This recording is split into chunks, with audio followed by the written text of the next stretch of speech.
My stepdaughter was scared to death. Okay, she wouldn't leave the house because there was something flying over our house. We thought it was the end of time.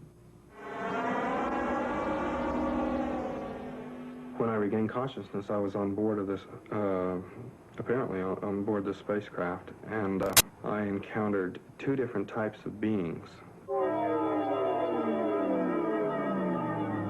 We have photographs, we have films, we have expert witnesses. What more do you want? We could prove that these objects exist. We're past the point of proving they exist. The question now is, why are they here and what do they want? Unidentified flying objects, UFOs. Are they spaceships from other worlds traveling through our galaxy, or are they something else? So far, we cannot escape our own solar system. Our technology has placed man no further out than the moon. If we can't travel to them, can they be coming to us? The American government says no. Despite films like this, they say it's physically impossible, so they've closed all their official investigations of UFOs. That was a fallacy. 69, they claimed to the public that they closed the doors, and they didn't, because the document shows that they continued on gathering information. So that was an out-and-out lie. Under the Freedom of Information Act, some Americans petitioned the government for the release of top-secret UFO documents. These documents, they claim, suggest a cover-up, a cosmic Watergate. All we want to know is what's going on. We want the government to tell us the truth.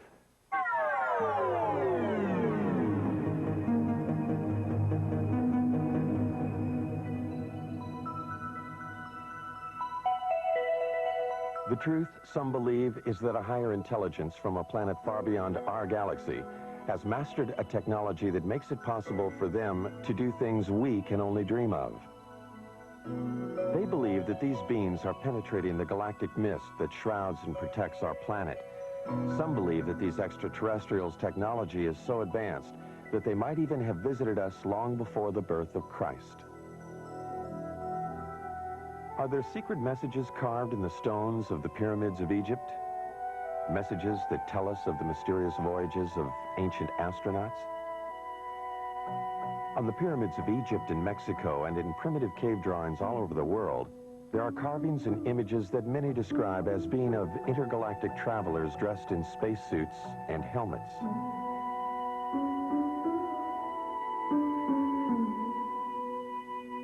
Early Romans wrote about flying shields, ancient Egyptians about circles of fire in the sky. Are these references and these drawings about spacemen or about the gods they worshipped in the heavens above? Aliens from other worlds with extraterrestrial powers are credited by some with having moved the great stone monuments of Easter Island. Others point to the giant circle of Stonehenge as being a sophisticated astronomical tool, only possible at the time if it were designed by others with a more advanced knowledge of the universe. And then there are the Nazca Lines, an alleged spaceport. These mysterious images, decipherable only when seen from the air, were carved in the ancient times atop a mountain in Peru. Many claim this was a landing area for ETs. If there were ETs coming here in ancient times, they seem to have lost interest in us, until 1947. Then, suddenly, around the world, people of all kinds began to report seeing them in the skies above. Some claim to have photographed them. In the United States, the government dismissed the phenomena. They described the mysterious objects as weather balloons, hoaxes, swamp gas, and other scientific anomalies.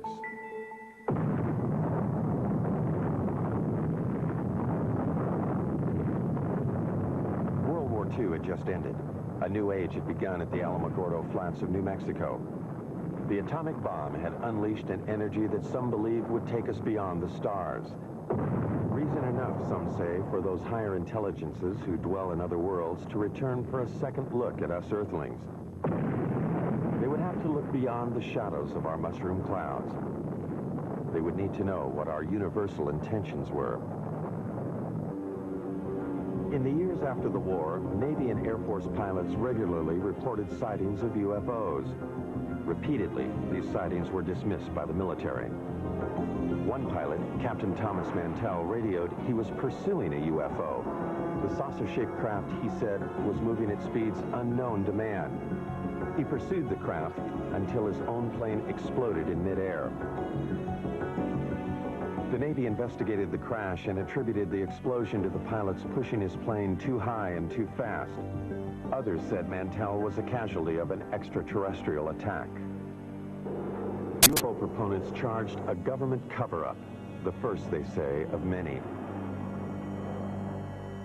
UFO investigators allege that the government cover-up went into high gear with the Roswell, New Mexico incident in July 1947. Roswell was the site of an Army Air Force base 118 miles from the atomic testing grounds at Alamogordo and only 220 miles from Los Alamos, birthplace of the atomic bomb. On July 2nd, this rancher, Mac Brazel, saw something crash in a field outside town. Brazel died in 1963, having kept a pledge to the Air Force to keep secret the story of what really happened in this field. Brazel talked to only one person about those events, his son, Bill, now 60 years old. He told him that whatever crashed here was something he could not identify. According to my dad, there was a bad thunderstorm the night before. And the next day, he was out on the ranch, and he found this debris. And he picked it all up in his pickup and was talking to people, and of course there was some talk about UFOs. He was going to Roswell, and as far as I know, he got in touch with the Sheriff's Department. They in turn called the Air Force. Then the Air Force got with Dad and swore him to secrecy, and they came out to the ranch and picked up this debris. Major Jesse Marcel, the chief intelligence officer at the base, was assigned the task of collecting the debris from the crash site. His selection for the job, UFO proponents say, is proof that the Air Force knew from the start that... With my knife. I found one piece of what looked like metal anyway. It was not flexible, but it was as thin as a foil in a pack of cigarettes. It was that thin. One of my boys told me, he said, there's something unusual here. He said, I tried to make a dent in this metal. He says, you can't bend it. You can't make a mark on it. He says, I took a sledgehammer and whammed it. I put it on the ground and whammed it. The sledgehammer bounced off of it. When Major Marcel reported his findings to officials back at the base, they issued a startling press release. They had a flying saucer. The next day, Major Marcel was assigned to take the remains of the crashed objects to Wright Field in Ohio for further examination. However, the plane landed at Carswell Air Force Base in Fort Worth, Texas. General Alfred Ramey took one piece of the object off the plane and called a press conference. Then, Major Marcel was given different orders by Ramey. He was not to continue on to Wright Field. He told me not to say anything. He says, I'll handle it from now on. And that's exactly what he did. When he came out, he said, he told the press that was there, he said, that was nothing but a weather balloon, crashed weather balloon. Marcel, under orders not to say what he believed, only recently spoke out against the Air Force's revised story. It was definitely not a weather balloon. And it was an aircraft. So what it could have been, I wouldn't know. I still don't know. Mac Brazel, who had a rancher's knowledge of such things, told his son that, like Major Marcel, he knew the object was not a weather balloon. He said that's what the Air Force tried to make him believe, that it was a weather balloon. And he said, Bill, he said it was not a weather balloon. He said, I don't know what it was.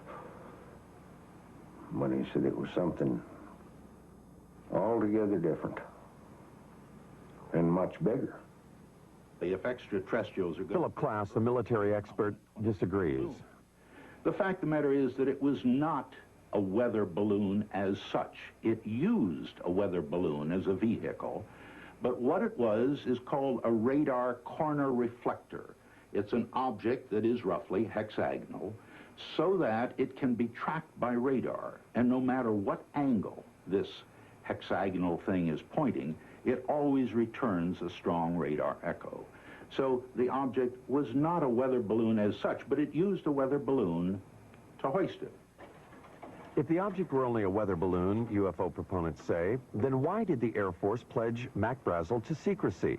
And why did the Air Force pursue his son in the months that followed? Only 22 years old at the time, Bill could not help but be intrigued by his dad's discovery of the strange materials in this field. He searched for and found some remnants of the crashed object. And I was talking about it. I went into Corona, and I was sitting there in a beer joint, and of course, my friends was asking me if I'd found any more or anything like this, and I said, well, I'd picked up a few scraps, about a cigar box full, and somebody, I don't know, must have informed the Air Force, because first thing I know, I have visitors, and they say they'd like to have this material. And they didn't tell me they'd confiscate it. They just said, well, like we're going to have it one way or the other, you know. What Bill and his father found was taken to what is now called Wright-Patterson Air Force Base. Some believe, however, that much more was taken there. What they say is the actual shell of a spacecraft. This spacecraft, they allege, was struck by lightning, causing pieces of it to fall away into Mac Brazel's field. The craft itself, they say, crashed 78 miles away. The story has it that the spacecraft and the bodies of its alien crew members were then taken to Wright Field and stored in Hangar 18. Myth or fact? The Air Force denies the existence of craft or ET bodies. Nothing has surfaced in the Freedom of Information Act released top-secret government documents. Nothing to support what some claim is this actual photo of an ET's arm. The Air Force also denies the existence of Hangar 18 itself. Senator Barry Goldwater has written that he has tried to gain access to the legendary building. In letters to UFO proponents, Goldwater enigmatically says that he has given up trying to solve the mystery. Not because he's satisfied with what he hears, but because it's just impossible to get anything on it. Nuclear physicist Stanton Friedman, however, believes the evidence is there. There's just no question at all in my mind that a saucer did crash, that bodies were found by the government, that the saucer itself was picked up by the government and carted off for study. The tremendous potential for gaining new technology from a thing is just enormous, and no government would be foolish enough to put it on display instead of carting it off to the laboratory. Look, it's one of these situations of where if I were a freelance writer or I'd like to make a story, I would love this story. It's great. It would make good copy. But unfortunately, or fortunately, I happen to be a scientist, and I have, you might say, the Hippocratic oath of a scientist. I will not say something is so until I'm very certain in my own mind that it is. So as far as the creatures are concerned, I honestly don't know. Dr. Hynek, a noted astronomer from Harvard and Northwestern universities, has been a persistent investigator of UFO cases. In 1952, he was asked by the Air Force to join Project Blue Book, their UFO investigation unit. 17 years later, he joined Air Force Secretary Harold Brown at a press conference to announce the team's conclusions. None of the evidence that I have examined would indicate any proof at all that we are being visited by extraterrestrials. What is the Air Force hiding in this investigation? We have not been hiding anything. The investigations have been made public. The explanations of those where there is a clear explanation have been made public. The hearing this morning was public for just that reason. Project Blue Book was activated to deal with what the media was calling flying saucer hysteria. They investigated 12,518 sightings. They could not explain 701 of them. Doubts lingered long past the report's publication. Even supporters of the project's conclusions had to wonder about photographs like these. In a series of 3 pictures, one can judge relative size because of the car window, the telephone poles, and the highway. One can also speculate about the dirt being kicked up into the air. Dr. Hynek, the leading scientist on the Blue Book panel, began to have doubts. He personally went to Brazil to talk to the man who took these pictures. He discussed the matters with the president of Brazil and with photo analysts on both continents. By 1973, he had completely reevaluated his Blue Book experiences. He now became a critic of the investigation and an advocate for more UFO study. I was there at Blue Book, and I know the job they had. They were told not to excite the public. Don't rock the boat. And I saw it in my own eyes happen that whenever a case happened that they could explain, which is quite a few, they made point of that and let that out to the media. Things that the cases that were very difficult to explain, they would jump handsprings to keep the media away from it. For they had a job to do, to, whether rightfully or wrongly, to keep the public from getting excited. Hynek's concession that it was possible that extraterrestrials were visiting us raised the UFO debate to another level. A major establishment astronomer and a man trusted by the Air Force was now saying that intergalactic spacecraft could be traveling through our solar system. His pronouncements caused scientists who might otherwise have stayed out of the UFO debate to enter it. They called Hynek's proposition fantasy. But if we just think of our own galaxy, you know, it's 100,000 light years across. That means to travel from one side of that galaxy to another side, to the other extreme edge, would take you 100,000 years if you traveled at the speed of light. Now, there's very good evidence that nothing travels faster than the speed of light. I mean, it seems to be the ultimate speed limit in the universe. If, however, aliens know something we don't, suppose they are able to transform space and time or manipulate space and time in some way, or travel in other dimensions, then all things are possible. As man has entered the space age, the concept that all things are possible has indeed become part of a new way of thinking. Some of the men who investigated Blue Book were born before the Wright brothers flew at Kitty Hawk. They conducted their investigation before man flew faster than the speed of sound. Even the men who flew our space missions concede unusual experiences that they cannot explain. Astronauts like James McDivitt on Gemini 4 and Ed White have reported seeing unidentified flying objects in space. Pete Conrad on Gemini 11 in 1966 is another of the 11 astronauts who have seen UFOs on NASA space flights. Some of these objects the astronauts saw were photographed. NASA has called some of these sun flares or space debris. Some are still labeled unidentified.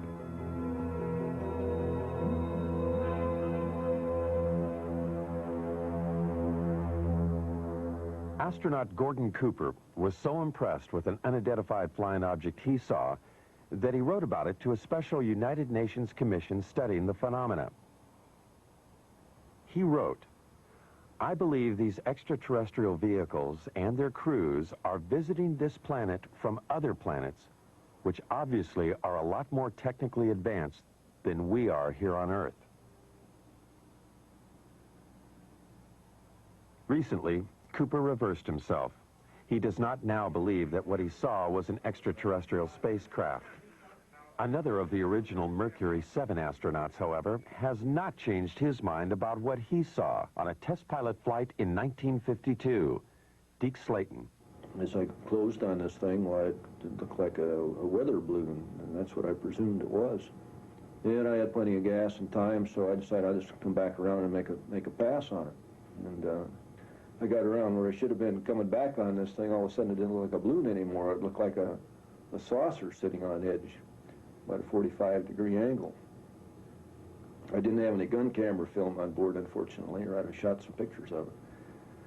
And about that time, I guess whatever it was, for whatever reason, just took off climbing at about a 45-degree angle and just accelerated and disappeared. And I obviously couldn't follow it with an old piston engine fighter. So I turned around and went home. Some UFO observers, however, have had camera and film on hand at the critical moment. This footage was shot from a helicopter off Catalina Island in 1966. Some say this is a single-wing aircraft. This film was shot by the coach of the Great Falls, Montana minor league baseball team in 1950. The Air Force says it is a picture of two aircraft. This film was shot by a newsreel unit in Guatemala in 1976. Some say this is also an aircraft.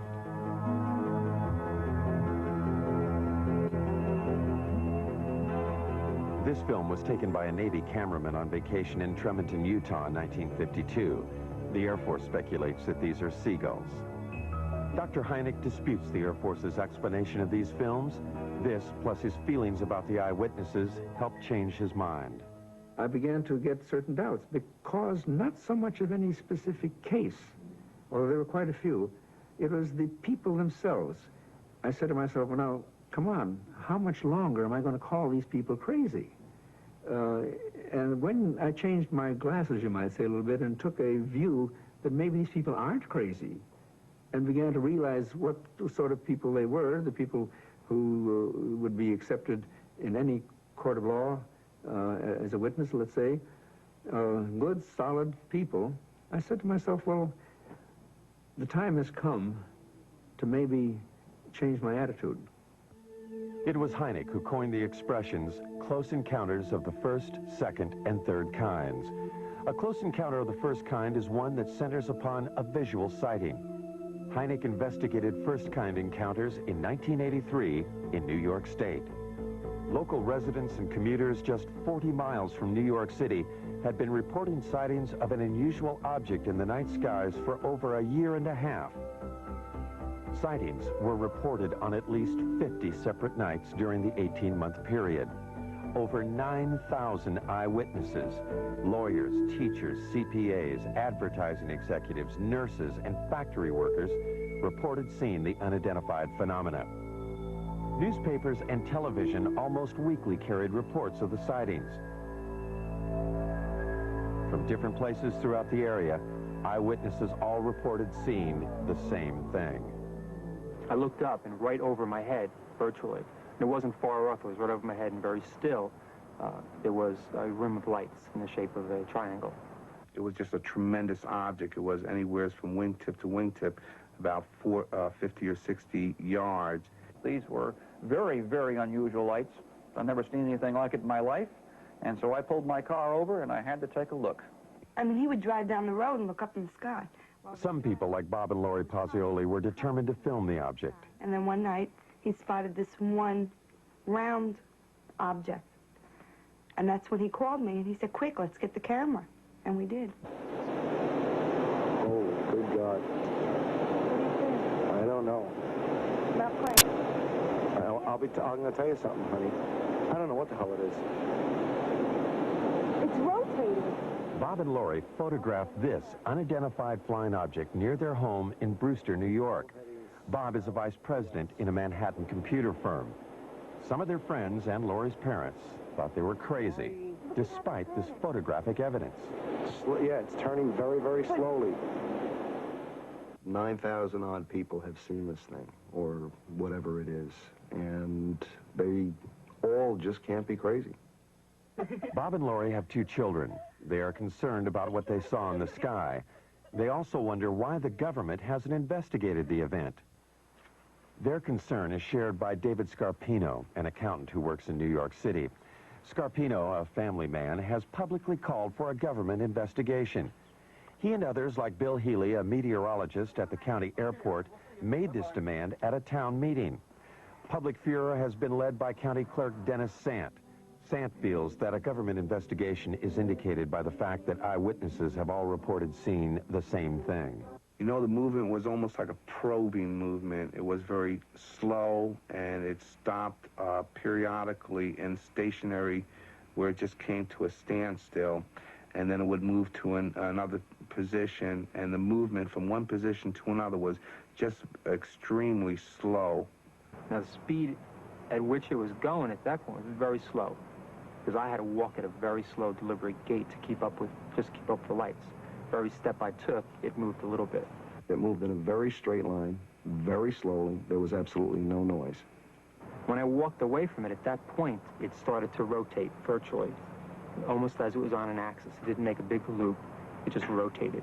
that appeared, as I said, to rotate in the sky, change lights. Aircraft, I don't care how well precise you want to be in flying those suckers, you're not going to be able to make them move 90 degrees. All right, this thing did apparently rotate. You can't do that with aircraft. Could it have been an aircraft or many smaller light planes flying in formation? The media attention given the sightings prompted 6 pilots at a local airport to try to prove that it could be just that. Amused by the idea of UFOs, the pilots planned and flew at least 18 daring nighttime missions, flying in formation, sometimes without lights.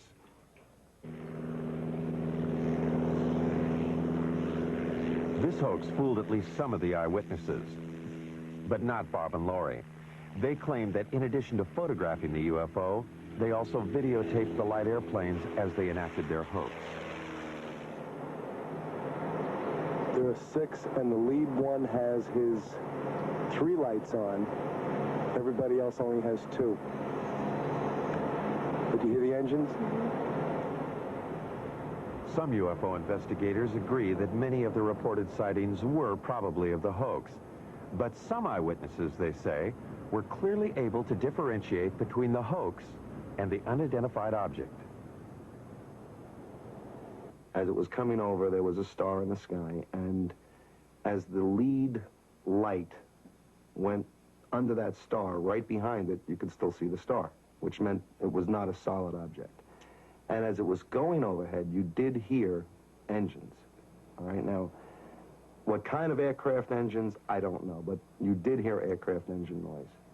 Engine noise, different lights, and different flying movements, UFO proponents say, clearly make the airplanes IFOs, identified flying objects. But this object, or objects, remains unidentified for many.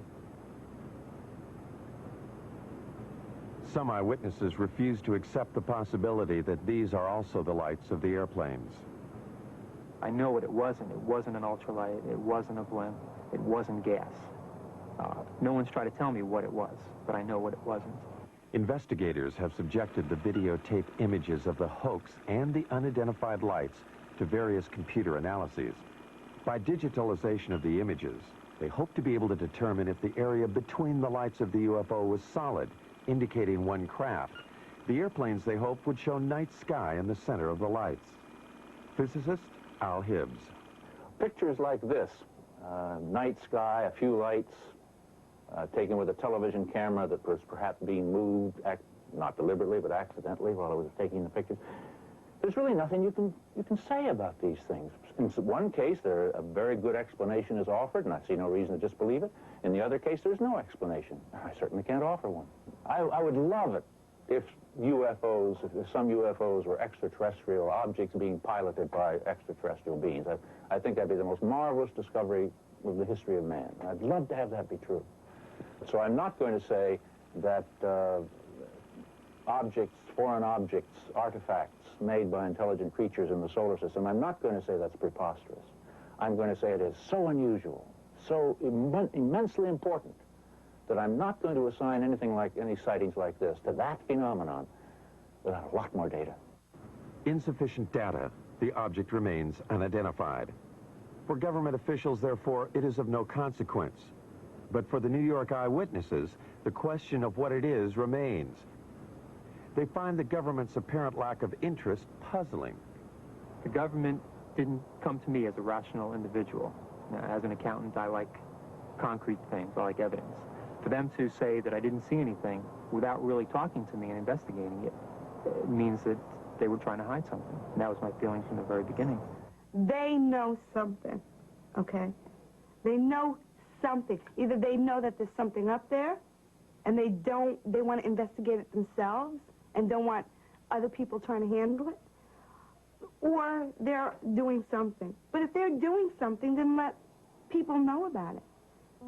This New York State event occurred over a densely populated area and over a nuclear plant, prompting one eyewitness, New York attorney Peter Gersten, to suspect a government cover-up. With others, like Larry Fawcett, a police officer in Coventry, Connecticut, he helped establish Citizens Against UFO Secrecy. Fawcett, who says the way he views the world has been drastically affected by his sightings of a UFO in 1965, petitioned the government for the release of UFO-related documents. These documents, released under the Freedom of Information Act, were previously classified top secret. An example of some of the government documents we have obtained are the overflights over the military bases in 1975, over Wurtsmith Air Force Base in Michigan, over Malmstrom Air Force Base in Montana, Loring Air Force Base in Maine, Minot Air Force Base in North Dakota. Over a period of 6 weeks, unusual, unknown, unidentified objects were traveling at exceedingly quick and fast speeds. What's interesting is that even to this date, the government has not acknowledged that it was able to identify any of those objects. The documents do state that there were confirmed sightings at all 4 bases in October and November 1975. The first sighting was at Loring Air Force Base in Maine. Loring, like the other bases, was a Strategic Air Command installation. The documents do not state, however, that these objects were alien spacecraft. They do state that the military reaction was swift and concerned. At Loring, there were 2 separate events. Something unidentified appeared in the night sky above the weapons storage area.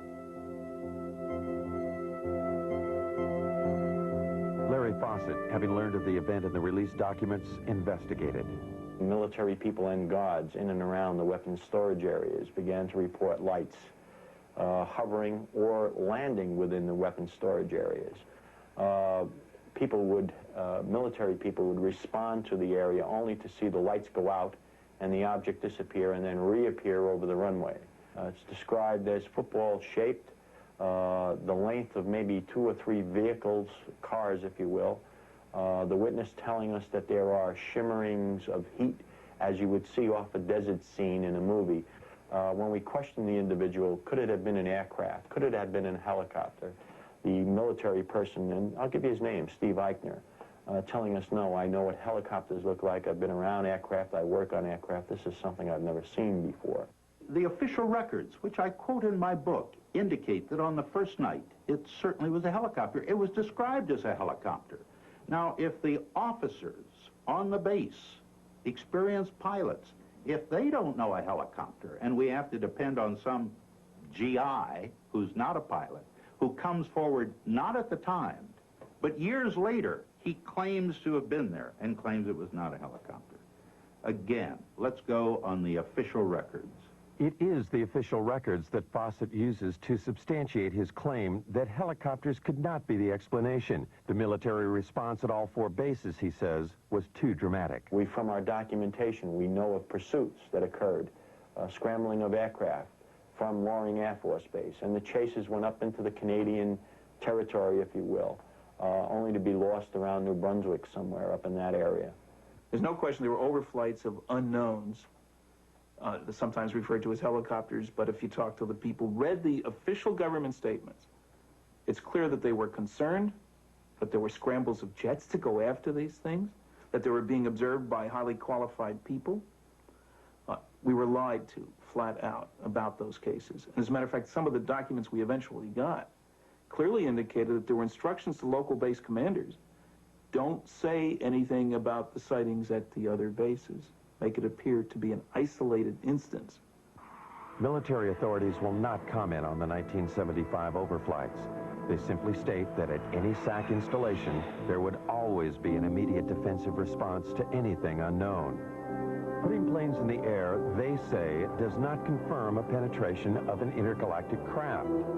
Citizens Against UFO Secrecy, however, refer to other documents they've gotten released by the Pentagon to prove their claims. In May of 1985, we've gotten a document that was classified top secret in 1948, and about a month after its release to the other agencies, its distribution, it was ordered, recalled, and destroyed, each and every copy.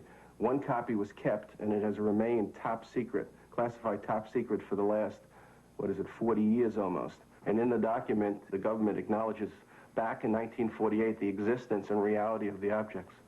The official military position about any document issued before the Project Blue Book investigation is that Blue Book later explained them. This includes a startling document written by a Canadian. Wilbert Smith stated flat out in his top secret memo, and I think it was declassified by mistake, frankly, that this is the most classified subject in the United States, even more so than the H-bomb, and that flat out, flying saucers exist. This is the opinion of one man, a Canadian officer, in 1947.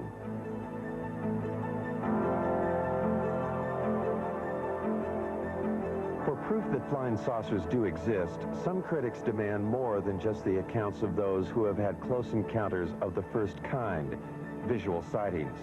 Even when first-kind encounters are reinforced by photographs, they fail to satisfy the need for physical evidence. This woman claims that she has had a close encounter of the second kind. A second-kind encounter is defined by its having physical evidence. Vicky Landrum, along with her grandson Kobe Lee, alleges that they, along with Betty Cash, were on their way home from a bingo game when they encountered something they had never seen before.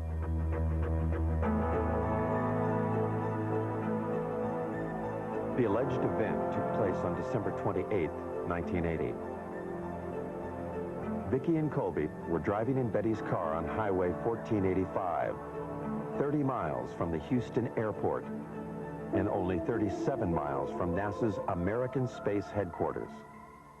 Kobe Lee saw a light, and he kept asking us what the light was. And he kept pulling my face around and asking me, "Mama, what is it?" And I said, "Honey, I don't know." And Betty said, "I believe it's getting closer." And I says, "Well, it kind of looks like it," but we had no idea that we were going to get hurt. I would say within an instant or so, all of us noticed it because it lit up the entire sky. There was no way you could have missed it. It looked like the woods were being set on fire. And inside the car, it was so hot till my handprint is yet on the dashboard of Betty's car.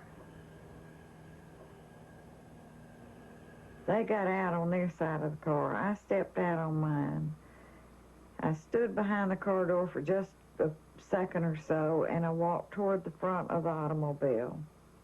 I stood there for just a short time, I don't know how long, trying to see what I could figure this object out to be. It was diamond-shaped. It didn't mean it was sharp up here and sharp down here. It was kind of round, and the fire come out the bottom of it. But here was this huge object and flames shooting from it. And they weren't just small flames. They were gushing from it. And Kobe was hanging on to me. And he was trying to get, he started pulling away from me, and I pushed him back in the car, and I got inside the car and put my arm around him and hugged him up real close to me. We thought it was the end of time. I says, Kobe, don't be afraid. I said, if you see a man, it'll be Jesus. And I said, he'll come to carry us to a better place. He will not hurt you. It was just burning. It was just too much heat. I could not tolerate it.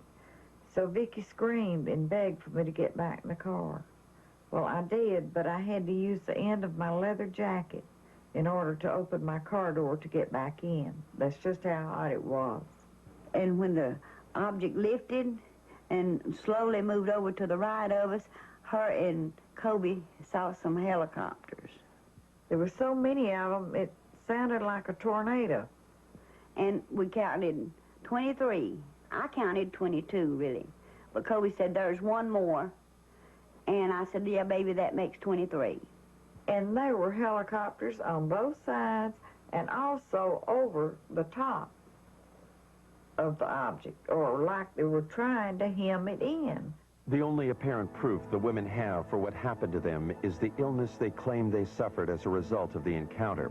It is the record of these illnesses that made this an encounter of the second kind. My eyes were burned so till they were swelled, and they were tearing till I could lay down at night, and the next morning my pillow would be completely wet, and I couldn't hardly see anything. Vicky was treated for burns, and she and Colby Lee suffered long periods of nausea. Betty Cash was hospitalized immediately after the event. She suffered severe hair loss and was also treated for burns and nausea. Since then, she has been hospitalized several times. It was the first time that I went into the hospital. They were treating us as burns.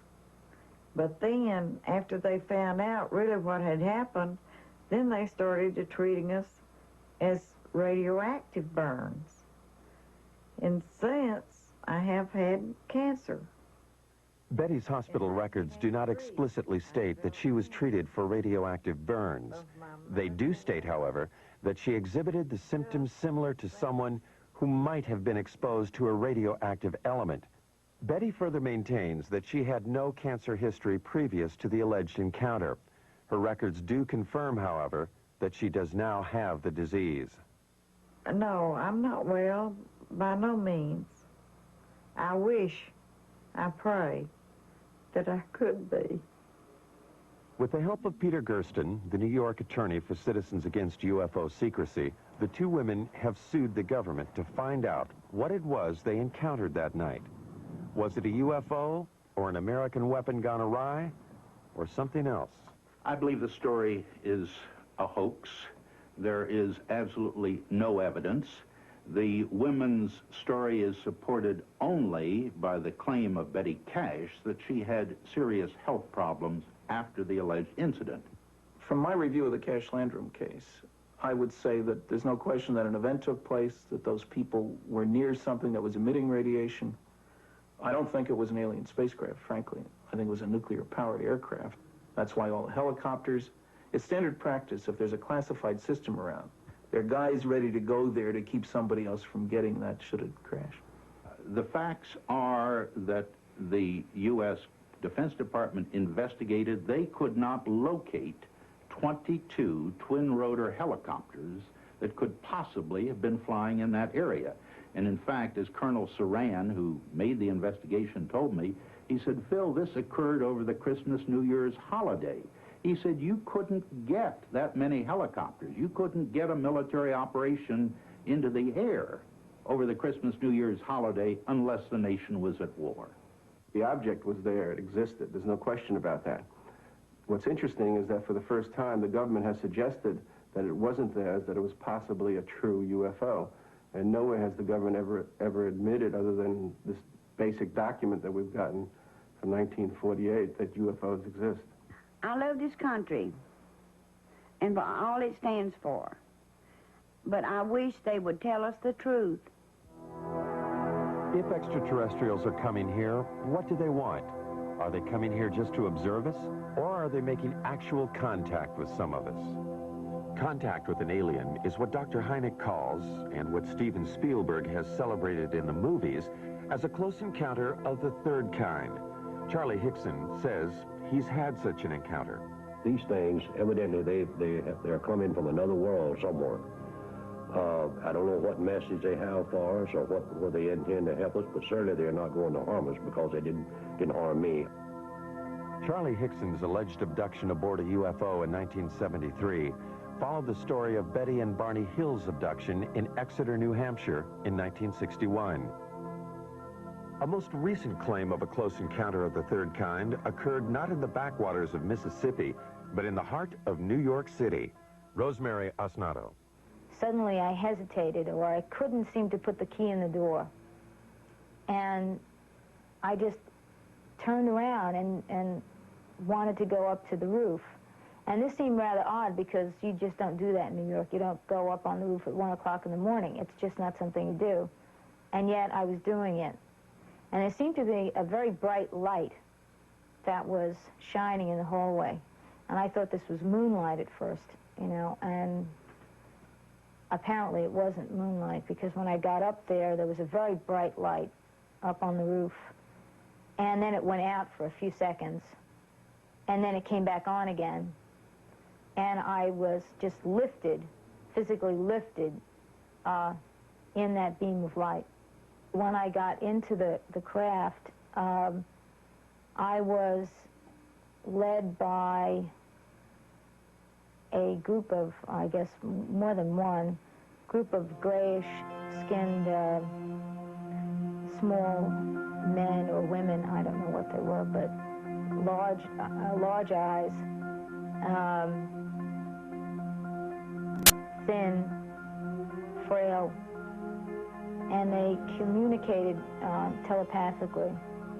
19-year-old Travis Walton of Snowflake, Arizona, claims he encountered similar aliens in 1975.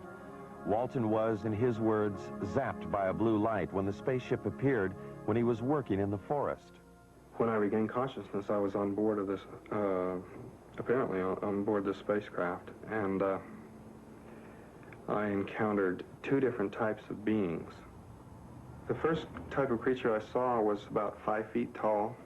They were very white-looking. Their skin was very pale, and they didn't have any hair on their heads, and they had enormous eyes.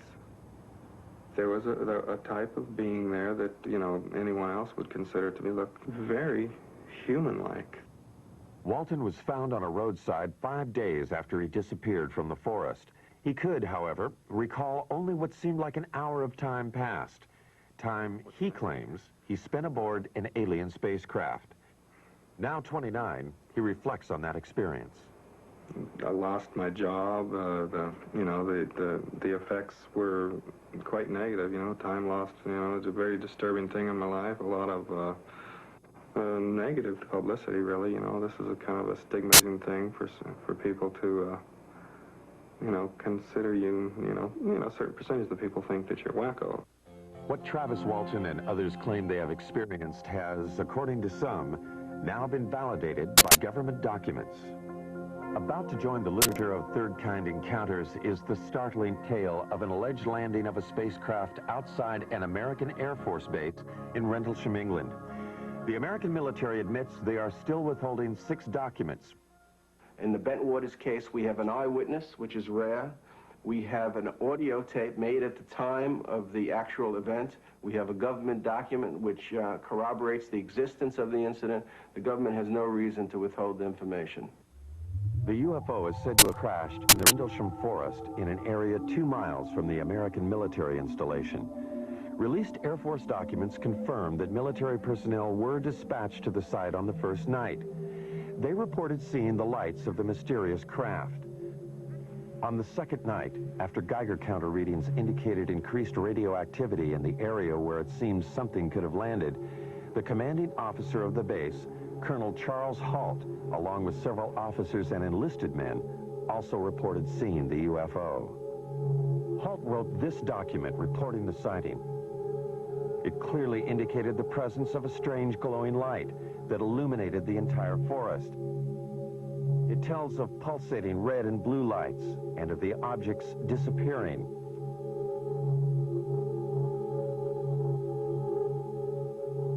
Colonel Halt also made this tape recording at the time of the second incident. Okay, here he comes from the south. He's coming toward us now. I'm observing what appears to be a beam coming down to the ground. This is unreal. What Colonel Halt was describing that night, some believe, was the pulsating light emanating from a lighthouse 5 miles away. Those who believe that it could not have been the lighthouse quickly point out that Halt's report indicates lights of different colors. Critics respond that pulsating lights can play tricks, create illusions. And the light comes in at you at a roughly tree level. And it turns and it rotates, so it's flashing on and off. If you look at the transcripts of the taped account of what the colonel and his men said that night, you'll find that they were saying such things as, it's on now, it's off, it's on, it's off, if I remember correctly. And that sequencing corresponds precisely with what the rotational frequency is for the lighthouse. The lighthouse theory deals only with a close encounter of the first kind. What of the close encounter of the third kind? The story told later by several American enlisted men. The story, they say, they were ordered not to tell. Afraid to reveal his identity, one of them talks about the alleged encounter. The senior officers seemed very calm with it. And the lower ranking people like myself didn't know what to make of it and almost maybe shock had set in because we were very apt to listen to what we were told to do. I know conversation took place between our base commander and individuals that were in the craft. Our base commander at that time apparently even shook one of their hands. Something tells me at that time they had difficulty with the craft, and we even gave them help in repairing the craft. The lighthouse explanation for Colonel Halt's report cannot explain away the account of the alleged landing and third-kind encounter. And so far, nothing in the released government documents confirms such an encounter. There are 6 documents that the government is withholding concerning the incident in Bentwaters. I want to know why they're withholding that information. They do not have a right to withhold that information, and I want to know what that information is. The government will not release the documents for national security reasons. Citizens Against UFO Secrecy maintain that the government uses national security as a cover for withholding UFO-related material. Recently, they sued for release of a document from the National Security Agency. When they got it, it looked like this. When you go through it all, and somebody actually added up the percentage of the paper, more than 3/4 of this document isn't there. It means quite clearly that there is a cover-up. Anybody who says the government isn't holding anything back has to say, well, except for that stuff they won't release. I mean, this is a UFO document. It tells about NSA information about UFOs. Now, on the one hand, the government is still saying UFOs don't exist. Now, if UFOs don't exist, how can they affect national security? The government maintains that what is in the censored and unreleased documents is information that does not support the existence of extraterrestrials, but rather information that, if released, would compromise our own intelligence network. Much of the information in those UFO documents, the government claims, has to do with how we intercept and decode Soviet bloc messages. To release them would reveal to the Soviets and other potential enemies where we have listening stations. My goodness, the Russians might discover that we have a listening station in Leningrad, as an example, that we had intercepted some communications there. More important, it would reveal that we were able to decode Soviet coded messages. There are 3 basic reasons why the government does not come forward and release the information it has on UFOs. The first reason is technology. It is trying to learn as much about the objects before the Russians. The second reason is the vulnerability that could be shown by the revelations that might be forthcoming concerning UFOs. And the third reason is the hysteria that might be caused by the release of this information.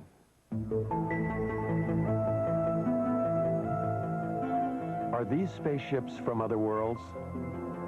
Are we being visited by intergalactic aliens with a technology and civilization that dwarfs ours? Most scientists say no, they are not, because they cannot. UFO proponents say they are, that our myopia prevents us from seeing life elsewhere as being different from ours. I think one should also point out, as Arthur C. Clarke has said, that when we look for life elsewhere, we should not look only for life as we know, but life as we don't know. And he went so far as to say we should even look for life as we can't understand it. We are now only beginning to free ourselves from the gravity that binds us to our own planet. A new generation of Americans, those born in the space age, demand new answers to old questions. More receptive to the possibilities, they want to know, are we being visited by intergalactic travelers? They have joined their voices to others asking, what's going on? Is there a government cover-up?